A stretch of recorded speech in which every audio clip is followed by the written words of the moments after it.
Shalom ibu-ibu yang dikasih Tuhan. Saya percaya kita semua ada dalam berkat dan lindungan Tuhan, sehat. Dalam situasi apapun kita tetap bersyukur kepada Tuhan.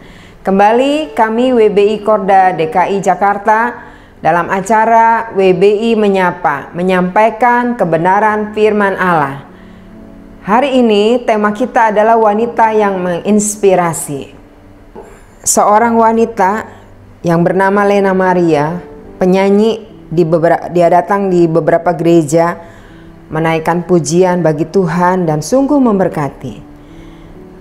Lena Maria Kingspell adalah gadis cantik dari Stockholm, Swedia. Lahir dalam keadaan cacat. Dia lahir tanpa lengan dan kaki kirinya hanya berukuran setengah dari tubuhnya. Namun demikian, semua itu tidak membatasi Lena untuk menjadi wanita mandiri dan melahirkan prestasi-prestasi yang gemilang dalam hidupnya. Ia menjadi inspirasi buat banyak orang di negaranya maupun di mancanegara, termasuk di Indonesia karena dia pernah datang di Indonesia. Gadis yang lahir tahun 1968 ini sejak umur 3 tahun sudah mulai diajarkan berenang oleh orang tuanya. 3 tahun kemudian dia mahir menggunakan gaya bebas dan kemudian dia juga belajar gaya kupu-kupu. Gaya kupu-kupu di dalam berenang itu gaya yang sangat sulit di dalam berenang. Potensi Lena dalam berenang sangat berkembang, oleh sebab itu dia bergabung dalam kelas Piala Dunia. Lena mewakili negara Swedia dalam perlombaan berenang saat menginjak usia 15 tahun. Dan saat berusia 18 tahun, dia sudah mengikuti kejuaraan dunia, bahkan memecahkan rekor dan menjuarai 4 medali emas dalam perlombaan gaya kupu-kupu. Lena kecil bukan hanya mempunyai bakat berenang, juga dalam dunia musik. Bakat nyanyi sudah nampak ketika Lena masih kecil. Dia pun menguasai beberapa alat musik. Dia bisa memainkan piano, walaupun tidak memiliki lengan ya, dia memainkan piano dengan kedua kakinya. Bakatnya tidak hanya terhenti di situ saja. Setelah tamat dari bangku sekolah menengah atas, dia melanjutkan kuliah di bidang musik, mengambil jurusan vokal, dan kemudian Lena Maria tumbuh menjadi penyanyi profesional yang mengadakan konser di berbagai negara. Gadis cantik Swedia ini sangat menginspirasi masyarakat dengan kegigihannya. Betapa tidak, dia belajar bermain musik, tadi menyanyi, sampai menjadi penyanyi profesional, bahkan dia juga bisa melukis. Lena Maria Kingspell, apapun kondisinya tetap perempuan yang mempunyai rasa cinta dan melakukan tugas sebagai seorang perempuan. Tidak mempunyai lengan bukanlah sebuah alasan untuk Lena. Dia pun tetap bisa memasak dengan menggunakan kedua kakinya. Dia pun bisa merajut, membuat pakaian-pakaian dengan rajutan menggunakan kakinya. Lena menikah dengan seorang lelaki normal. Lena juga pintar merajut pakaian. Tadi menggunakan komputer juga dia mahir, dan melukis dengan menggunakan kakinya. Untuk orang yang abnormal melakukan seperti ini sungguh sangat mustahil. Namun itulah yang dilakukan oleh Lena Maria.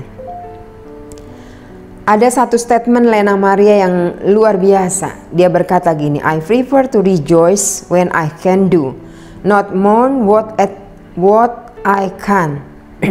Saya lebih memilih untuk bersuka cita dengan apa yang saya bisa lakukan ketika saya bisa melakukan sesuatu, daripada saya berduka cita, daripada saya menangis, sedih dengan apa yang saya tidak bisa lakukan.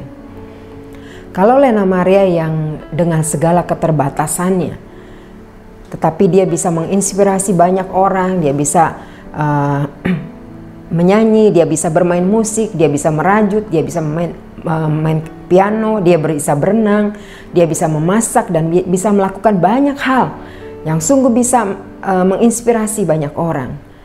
Saya percaya kita semua wanita-wanita yang dikasih Tuhan, wanita-wanita yang luar biasa. Tuhan juga mau kita menjadi inspirasi buat wanita yang lainnya, buat banyak orang lainnya.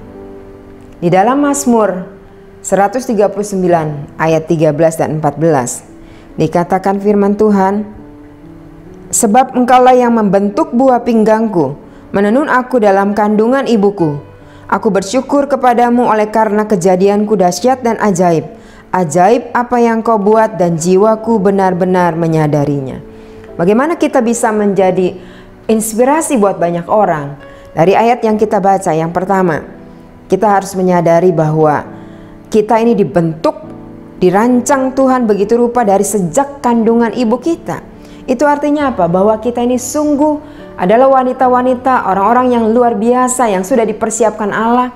Dengan kata lain, kita adalah orang yang sungguh berharga di mata Tuhan. Hanya orang yang menyadari dirinya adalah orang yang berharga di mata Tuhan, dia akan bisa menginspirasi orang lain. Kalau dia tidak menyadari bahwa dirinya berharga, bagaimana dia bisa menginspirasi orang lain? Hidup dalam keminderan, oh saya nggak bisa ini, saya nggak bisa itu. Oh saya kenapa ya lahir kulitnya saya nggak seperti yang lain, nggak secantik orang lain. Kenapa saya IQ-nya tidak seperti yang lain? Kenapa saya tidak punya talenta sebagus orang lain? Kenapa saya lahir dari keluarga yang tidak sekaya orang lain? Dan begitu banyak kenapa, bahkan dengan kata lain kita menyalahkan Tuhan.